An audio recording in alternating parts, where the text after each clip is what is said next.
So we proceed with the virtual reality or the and AR reality. So unsa man siya ang VR and AR?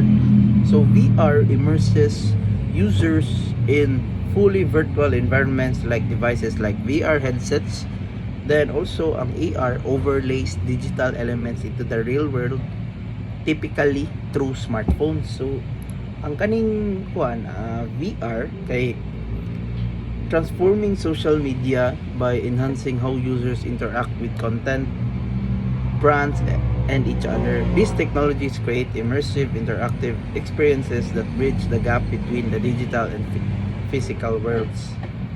So, kuha na, virtual reality and social media kay kuha na siya.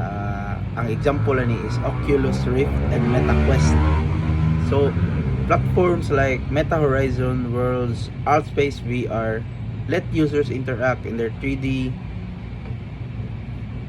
virtual spaces for socializing, gaming, or attending virtual events.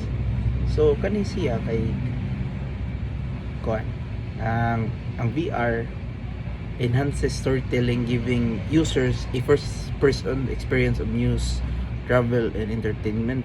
Nya kaning AR naman kay let users engage with brands such as placing virtual furnitures in their home or viewing 3D product models. So ang AR pod kay mo filter pod kuan adapt to users preferences, making experiences feel tailored.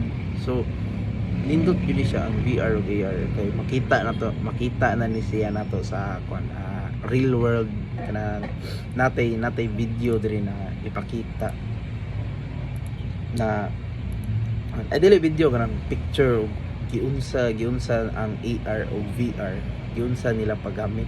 So ang kaning kuan kay makita na to na ang kani yung AR o VR kay makita ni siya nato sa mga malls na for example kanang mga Call of Duty mapusil-pusil instead na ila tong gamito ng machine mag VR lang sila din mag kuan sila mag-act as namusil sila sila sa auto na gears.